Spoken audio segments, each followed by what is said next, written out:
Olá, tudo bem?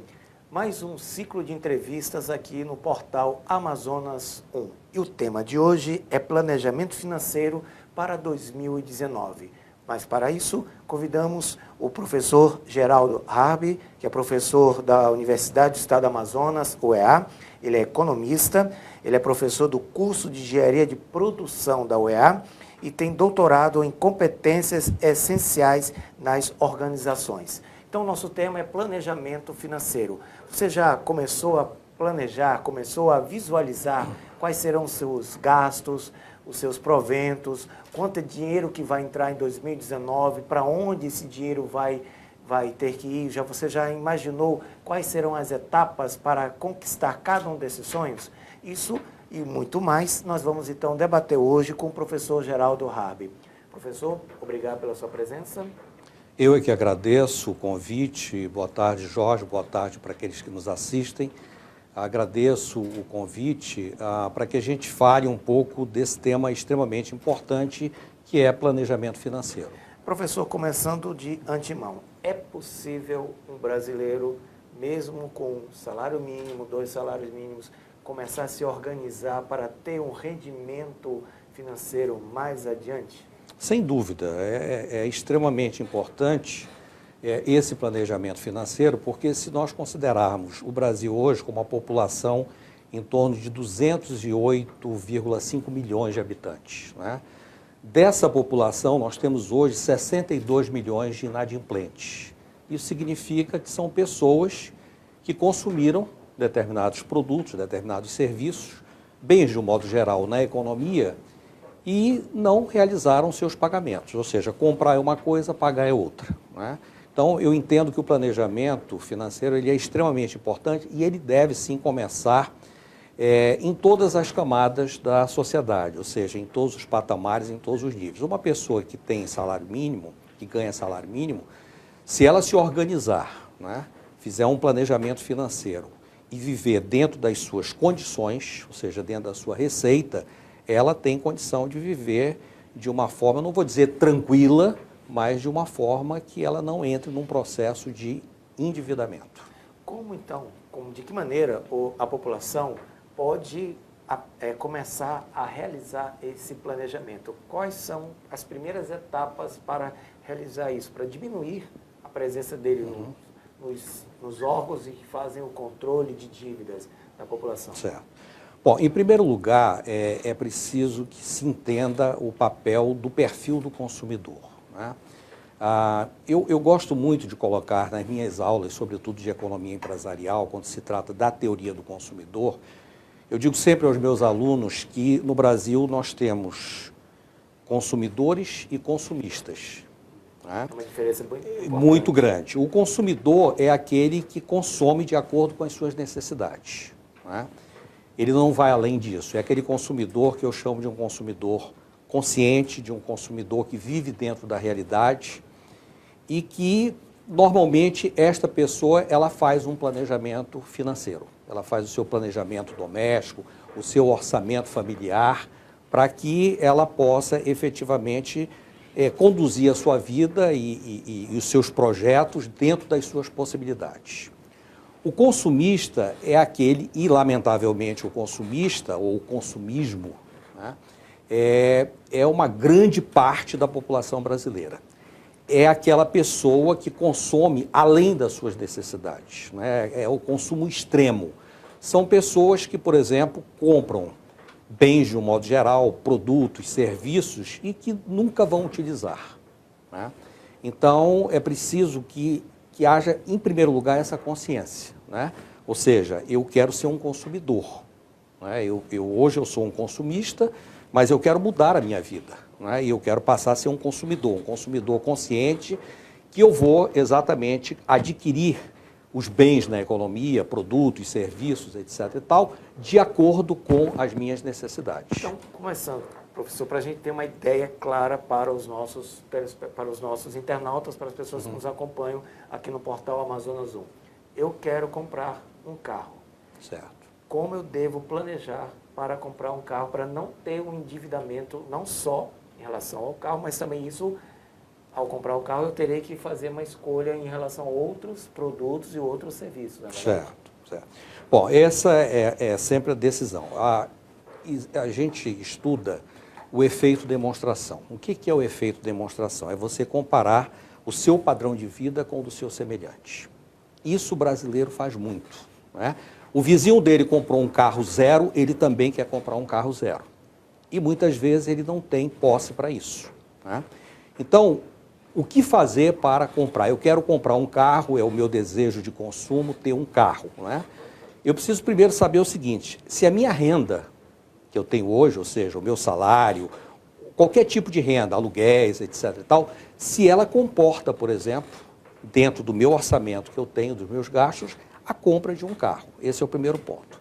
Segundo, as pessoas compram muito, né, e sobretudo automóvel, parcelado, né, financiado, digamos assim, com uma taxa de juros, normalmente uma taxa de juros não é tão alta, mas ela de alguma forma, você assume um compromisso para o futuro, né? E normalmente essas pessoas são assalariadas. Se amanhã, por exemplo, essa pessoa perde o emprego, ela vai ter sérias dificuldades para honrar esse compromisso. Esse é o primeiro ponto. Então, qual é a sugestão? A sugestão é que, se você pretende comprar um carro, que você faça uma poupança, seja ela qual for, um tipo de aplicação em que todo mês você separe uma parte da sua renda, seria o valor o valor que seria o valor, digamos, da prestação do automóvel, que ao invés de você estar pagando juros, você está ganhando, né? Porque na hora que você aplica, você tem uma remuneração desse capital, que é aquilo que nós chamamos de eficiência marginal do capital, ou seja, a rentabilidade da aplicação do seu capital. E com isso, talvez, dependendo da renda da pessoa e dependendo daquela parcela que ela vai separar para a aquisição desse bem, ela possa até comprar bem antes do que aquilo ela teria que fazer, por exemplo, um financiamento. E à vista. E à vista, exatamente. Essa é a melhor ideia. Se não consegue comprar à vista, mas que você consiga, pelo menos, quitar uma boa parte no ato dessa compra. E aí você financia o residual, que aí realmente dá para, vamos dizer, colocar dentro do seu orçamento financeiro. Isso, no caso, nós estamos falando do carro, mas e das pessoas que abusam do cartão de crédito? Como fazer para se organizar com os gastos no cartão de crédito? Esse é um grande problema, porque comprar no cartão de crédito parcelado, isso é uma coisa do brasileiro, é coisa do Brasil, né? Por exemplo, nos Estados Unidos não existe isso. Você usa o seu cartão de crédito, mas no final do mês você tem que honrar aquela conta. Então, o americano, ele, pela sua prática, pela sua conduta de vida, pela sua cultura, ele já tem que fazer o seu planejamento financeiro, porque ele sabe que no final do mês ele tem que quitar a sua conta de cartão de crédito. No Brasil, existe essa facilidade, né? Você faz qualquer tipo de compra, você vai numa drogaria, você parcela em 4 vezes, você vai comprar um bem durável, você parcela em 10, 12 vezes, e com isso você vai acumulando um processo de endividamento. Se você não tiver um planejamento financeiro correto, você vai ter problema. Você vai entrar exatamente nessa, eu chamo de exército, né? Nesse exército de endividados, de inadimplentes, que hoje totalizam 1/3 da população brasileira, com esses 62 milhões. Se ele estiver endividado, o que ele deve fazer? Qual o procedimento que ele se ele estiver endividado no cartão de crédito, porque o grande problema do cartão de crédito são os juros, né? A taxa Selic hoje, que é uma taxa referencial do Banco Central, ela está em 6,5% ao ano. Só que isso não acontece na prática. Isso é apenas uma taxa referencial. Os cartões de crédito cobram juros exorbitantes, né? Mais de 100%. Então isso, a pessoa que entra naquele processo de ficar rolando a dívida, pagar no valor mínimo, né, a sua fatura, aquilo é uma bola de neve. A tendência é aumentar cada vez mais. Então, primeiro, dar um stop, ou seja, parar e controlar severamente seus gastos e procurar o cartão de crédito para uma negociação. Esse é o melhor caminho e hoje as bandeiras estão fazendo isso, dado essa inadimplência muito alta, porque esses 62 milhões aí, uma boa parcela está nos cartões de crédito. Uma boa parcela dos cartões de crédito. Então, elas estão abertas para a negociação. Então, é o momento que você senta para negociar com o cartão de crédito, diminuir essa taxa de juros, que ela é realmente excessiva, né? E negociar e, vamos dizer assim, parcelar o resto da dívida e controlar os seus gastos.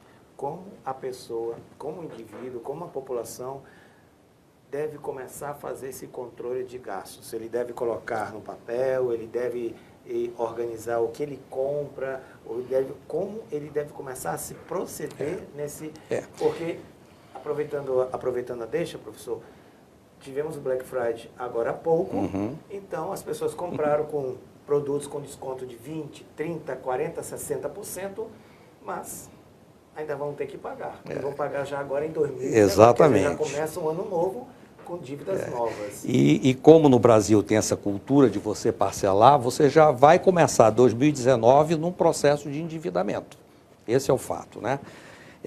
Black Friday é um negócio que no Brasil, por exemplo, eu não vejo um grande negócio. Eu não vejo um grande negócio. Aliás, tem várias reclamações de consumidores. Há várias empresas, por exemplo, que são às vezes multadas em função de que elas não praticam exatamente aquilo que deveria ser, né? Mas é um atrativo e o brasileiro com esse perfil, né, de consumista que ele tem, esse é um momento que ele não consegue se segurar, né? Então ele já vai começar 2019 com certeza absoluta com um grau de endividamento. Com um grau de endividamento. O básico aí é justamente um processo educacional. É você entender que, por melhor que seja a oferta, se você não precisa daquele bem, você não deve consumir. Esse é o ponto fundamental, né? Então, se o dinheiro sobrar, o que ele deve fazer? Porque, veja bem, a renda ela tem dois destinos. Um é o que nós chamamos de propensão a consumir e o outro de propensão a poupar. Se você não consome, você poupa. Esse é o destino da renda. E o que é a poupança? O que é a poupança? A poupança é um consumo futuro que você vai ter. Você poupa hoje para quê? Para que você adquira, por exemplo, a sua casa própria. Você poupa hoje para fazer uma viagem com a família. Você poupa hoje para adquirir um carro novo. Ou seja, a poupança ela é um processo justamente de consumo futuro e não de consumo imediato. Então a pessoa, o indivíduo, precisa começar a pensar se tenho necessidade agora? Não. Então, deixo para depois. Exatamente. Mas se ele tiver endividado, o que fazer com o dinheiro que está poupado? Não, isso aí exatamente. A questão toda o processo de endividamento, entrou num processo de endividamento, você tem que procurar o lado credor para começar um processo de negociação. Você não deve deixar essa dívida ficar rolando, porque ela tende a crescer cada vez mais, né? Então, esse é o primeiro ponto, negociar. Segundo, verificar o que você está rendendo, por exemplo, na sua aplicação, né? Seja ela qual for, uma poupança, um CDB, um RDB, uma letra de câmbio, enfim. Se aquele rendimento, por exemplo, dá para você ir amortizando o rendimento, dá para amortizar, por exemplo, uma parcela da sua dívida. Se der, você mantém a aplicação e você vai pegando o rendimento para amortizar. Caso contrário, se você retira isso e quita essa dívida, é melhor. Porque os juros que você está ganhando aqui, com certeza absoluta, aqui você está pagando muito mais, né? Então, quanto mais cedo possível você conseguir se livrar dessa dívida, é melhor. Aproveitando que nós estamos falando de dívidas, planejamento financeiro, professor, 2019 está aí próximo, então, daqui a algum tempo. Em janeiro começam dívidas que perduram durante o ano todo, né? Escola, IPVA, IPTU em algumas situações, uniformes, material escolar. E aí, o que fazer para se organizar durante esse período? Então, o planejamento financeiro, ele já prevê esse tipo de gastos, né? Já prevê esse tipo de despesas que então, você... a pessoa não é pega de surpresa. Não, você tem uma planilha, né? Tem uma planilha. Aliás, a planilha orçamentária para o planejamento financeiro é muito fácil. Isso tem com abundância, por exemplo, na internet. É só entrar no Google, colocar lá planilha financeira individual, familiar, doméstica, que vai aparecer várias planilhas E a pessoa pega uma planilha daquela e começa a trabalhar em cima. É uma planilha muito simples. Mas para aquele, por exemplo, que não tem acesso ao computador, não tem acesso à internet, enfim, ele pode fazer num caderno. É a coisa mais simples do mundo. Ou seja, ele coloca as receitas, a receita dele, o salário dele, qualquer tipo de rendimento que ele tem, a receita dele, e aqui embaixo ele elenca as principais despesas. Aquelas despesas fixas, as despesas variáveis. A vantagem das despesas variáveis, que são despesas que você pode controlar. Exemplo, energia elétrica. Energia elétrica é uma despesa variável, que você pode, por exemplo, dizer, olha, a nossa conta de luz está muito alta, vamos diminuir o consumo. Então, faz um controle de energia em casa. Então, é uma despesa variável que você pode controlar. Mas tem outras, por exemplo, que você não tem um controle. Exemplo, aluguel. Se você tem um contrato de aluguel da sua casa, do seu apartamento, etc., você não tem como reduzir isso. Então, aquilo é uma despesa fixa que vai ter ao longo do ano. Né? Então, separa as despesas fixas dessas despesas variáveis. Despesas normais, de gás, de supermercado, por exemplo. Supermercado, eu sempre digo aos meus alunos o seguinte, não façam supermercado com fome. Você tem que ir para o supermercado, antes de ir para o supermercado, você tem que estar alimentado. Porque se você vai ao supermercado com fome, você compra além daquilo que você precisaria comprar. É psicológico. E ter cuidado com as promoções. E ter cuidado com as promoções. Né? As promoções têm dois viés. Uma, ela já te leva a comprar aquilo que você não necessita. E, normalmente, no supermercado, são gêneros que perdem a validade, né? Enfim, e acaba. Esse é um problema. O outro é que você tem que olhar sempre as datas de validade. Quando um determinado produto no supermercado está muito barato, desconfie, porque muitas pessoas não olham a validade do produto, né? E é produto que está para vencer 2, 3 dias, às vezes uma semana depois está vencendo. E você compra aquilo, coloca na sua despensa, quando você vai usar o produto já não presta mais. Dinheiro gasto. Dinheiro gasto. Dinheiro perdido. Perdido, completamente perdido. Perdido. É perdido, exatamente. Professor, o senhor citou que são 60 milhões de pessoas... 62 milhões de pessoas. 62 milhões de pessoas que estão inadimplentes. Isso também causa, além do problema de dívidas, também uma angústia para a pessoa que está numa situação de dívida também. Jorge, essa inadimplência ela é um problema seríssimo para a pessoa que está devendo, para a família dessa pessoa, para a sociedade e para a economia como um todo. Esse é o fato. O Brasil está em um processo de crise. Exatamente. Todo mundo perde com isso, né? Por quê? Porque uma pessoa inadimplente, ela automaticamente ela está impossibilitada, teoricamente, de ir ao mercado, ou seja, de ir ao consumo. Né? Isso, de alguma forma, afeta as empresas, porque a demanda cai. Esse é um ponto, exatamente. Aí gera aquilo que nós chamamos complexo na economia, que é o círculo vicioso. Né? Se você não tem consumo, as empresas não conseguem vender, automaticamente elas começam a demitir. Né? E aí começa a aumentar o desemprego, por exemplo, no Brasil, que hoje está girando aí entre 12,5, mais ou menos, 13 milhões de desempregados.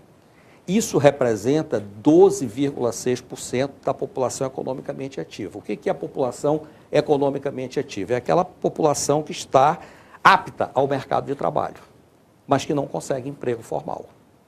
Então, isso começa a gerar um círculo vicioso na economia. O que se espera para 2019? Se espera uma retomada desse crescimento. Né? Nós deveremos fechar o crescimento econômico deste ano, ou seja, o produto interno bruto, em torno de 1,3%. Os cenários, os analistas projetam para os próximos 3 anos, ou seja, 2019, 2020 e 2021, um crescimento de 2,5% na economia. Né? Não é um grande crescimento, mas já é um crescimento. Já sinaliza, né, uma luz verde de um processo de crescimento, ou seja, de retomada do crescimento na economia. Professor, o senhor está citando esse retomada de crescimento. Eu quero ver se é possível a gente fazer um link. A pessoa está desempregada. São 60, ele nesse período que está desempregado, ele pode fazer um investimento na educação, investimento em treinamento e, consequentemente, conseguir um emprego melhor, porque e ao mesmo tempo oferecer para o mercado consumo desses bens que as empresas estão tendo? Sim. É interessante, nós estudamos esses dados, né? Num período de desemprego alto como esse, né? O que acontece? Os cursos, de um modo geral, têm uma demanda maior, porque a pessoa sente a necessidade da capacitação, né? Então, é o momento em que os alunos buscam as faculdades, buscam os cursos profissionalizantes, justamente para que ele possa se aperfeiçoar mais ainda e ele ter uma outra oportunidade, por exemplo, em uma outra ponta da economia, né? Nós sabemos que as inovações tecnológicas, elas normalmente são poupadoras de mão de obra, né? E são intensivas de capital. Mas ela é poupadora de mão de obra daquela mão de obra braçal, daquela relação física entre o homem e a máquina. Mas as pessoas que buscam a sua capacitação e acompanham essas inovações tecnológicas, elas permanecerão no mercado de trabalho, sem dúvida nenhuma, né? Nós temos estudos aí que já mostram... Então, a educação não é gasto, é investimento. Não, educação é investimento, sempre foi investimento. Sempre foi investimento. A pessoa não pensa... Não, de jeito nenhum. Educação é despesa. Não, de jeito nenhum. Naquele momento pode ser, mas é um investimento para o futuro. Educação é investimento e a educação, ela é uma obrigação da pessoa, do indivíduo, né? Muitas pessoas dizem o seguinte: eu trabalho na empresa, ela não investe em mim, então eu não vou procurar me capacitar. Isso é um grande erro. Se a empresa não faz esse investimento em você, você, enquanto profissional, deve fazer em você. Deve fazer em você. Então, esse é o ponto fundamental. Educação e investimento. Professor, estamos chegando ao nosso período de finalizando a nossa entrevista, mas tocar bem profunda nessa ferida. Como fazer em 2019 diferente do ponto de vista de um planejamento financeiro? Como fazer com que a pessoa que está endividada, ela possa ter recuperação das suas posses e, ao mesmo tempo, ajustar a economia brasileira, porque é macro e microeconomia. Isso, exatamente. Então, o que fazer, de maneira bem prática, o que a pessoa deve fazer para um 2019 mais alentador, com maior garantia de emprego e também com esse planejamento financeiro? Certo. Bom, planejamento financeiro fundamental, muito simples, como eu falei, pode ser feito num caderno, numa folha de papel, né? Colocar todas as receitas, todas as despesas que são importantes, que você não pode abrir mão, e cortar mesmo aquilo que a gente chama, no ditado popular, apertar os cintos. Apertar, se disser que não tem mais o que apertar? Cria um outro furo. Né? Cria um outro furo no cinto que aí você consegue apertar. Mas é assim, você eliminar aquelas despesas, por exemplo, que não são necessárias. E que, se você colocar isso dentro de uma planilha financeira, você vai enxergar que aquilo, por exemplo, de um determinado gasto que você achava que era necessário, que era importante, ele não é. Né? Ele não é. Então, vou te dar um exemplo bem prático do Polo Industrial de Manaus, né? Rapidamente, o Polo Industrial de Manaus teve que reduzir os seus colaboradores, muitas empresas, né? E o que elas descobriram com essa redução? Porque elas se reinventaram e que hoje elas não vão precisar mais daquele contingente populacional. Assim como acontece nas empresas, acontece nas famílias, acontece nas pessoas também. Então, a dica é olhar exatamente item por item das suas despesas e cortar ao máximo. Cortar ao máximo sem dó nem piedade. Sem dó e sem piedade. Professor Geraldo Raber, obrigado pela sua participação aqui no portal Amazonas 1, explicando um pouquinho sobre como fazer esse planejamento financeiro para 2019. Eu agradeço a sua participação e as considerações para os nossos internautas, conselhos de um economista para a população. Bem, conselho não tenho nenhum para dar, mas o que eu poderia dizer é justamente isso. Faça o seu planejamento financeiro, né, que eu tenho certeza absoluta que, se você fizer o seu planejamento financeiro e disseminar isso dentro da sua família, dentro do seio familiar, para que todos efetivamente entendam esse processo, eu tenho certeza absoluta que vocês terão dias melhores, né, ao longo da sua vida. Obrigado, professor Geraldo. Aqui finalizamos, então, mais um programa de entrevistas no portal Amazonas 1, com o professor Geraldo Rabi, economista, professor da Universidade do Estado do Amazonas, professor do curso de Engenharia de Produção, sobre o tema planejamento financeiro. Então, a dica é: planeje, nem que tenha que furar mais um furo no cinto, mas planeje para que seu 2019 possa ser de conquistas e de sucesso. Até o nosso próximo outro programa aqui no portal Amazonas 1.